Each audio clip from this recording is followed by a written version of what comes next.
Hey, good afternoon. I was glad to see some of you guys today. Really meant a lot to get back in the school. Felt a little bit normal today.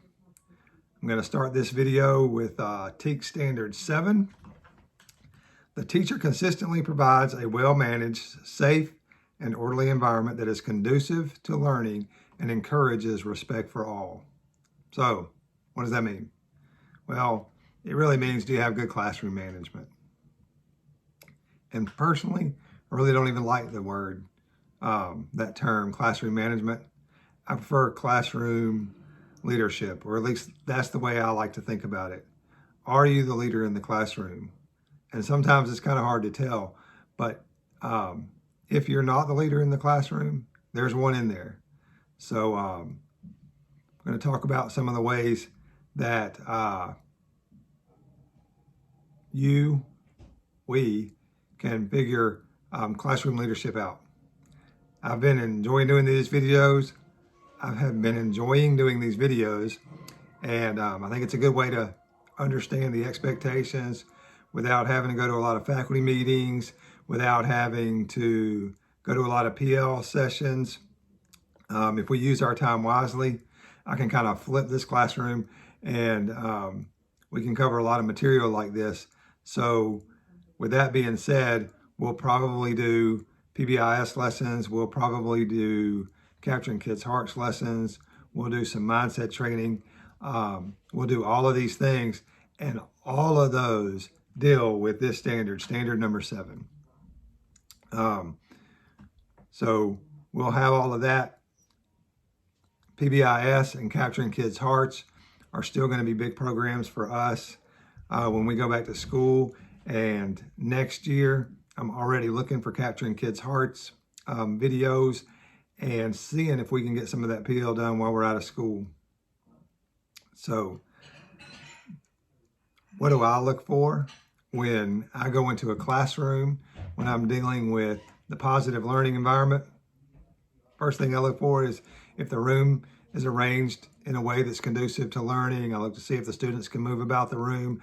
I look to see where the teacher's desk is, all of those things. And it doesn't take long to look at those things, but it is something I notice. If the students are all in rows, does the teacher lecture most of the time? If the students are in groups and the teacher is lecturing all the time, those two things don't go together. So I just look for how the room's arranged. I look to see if there are procedures and routines in place that are conducive to the learning environment. Does the teacher know how she's picking up papers? Do students know how a teacher's picking up papers? Do kids know how to line up? Do they know all of these things? Is there a focus to the lessons for large or for small groups? I really believe that classroom management comes down to planning. I think I may have talked about that in our planning video, but if you're well planned, you have enough work, the work is meaningful, and those kinds of things, then classroom management a lot of times is not a problem. So I look for student engagement. Is there wasted time? I look to see those kinds of things to see if time is being wasted, take and roll, passing out papers, again, those kinds of things, the routines and procedures that you're putting in place. Does this teacher expect a lot out of the students? What are the expectations of the teacher? I think that's a really good way to make sure that the students are engaged. I look to see if the students are expected to do a lot, if they're expected to do too much, if they're expected to do too little, all of those things. And how do the students treat the teacher? How does the teacher treat the students? And how do the students treat each other? And that really comes down to the leader in that classroom. If students are being bullied in the classroom, I look to see how that's dealt with. The very first question my wife ever asked me about administration: what happens when there's a little boy in the classroom who's not doing what he's supposed to and you're getting observed? And one of the thing I told her was this: I look to see if it's addressed. I don't look to see if the behavior changes, or because I think the kid knows that it's against the rules, And I think that the teacher knows this gets rule. All I look to see for is if it's addressed and how it's addressed. So also look to make sure that we as a school and you as a teacher are proactive and set your students up for success. Keep them busy and meaningful on task, I mentioned, and treat them with respect, and you have that standard down pat. So at Unity, we do positively stated rules. We teach rules where they occur. We review the rules frequently. We maintain a 4-to-1 positive to negative ratio with students. We hand out tickets or positive rewards for specific behaviors.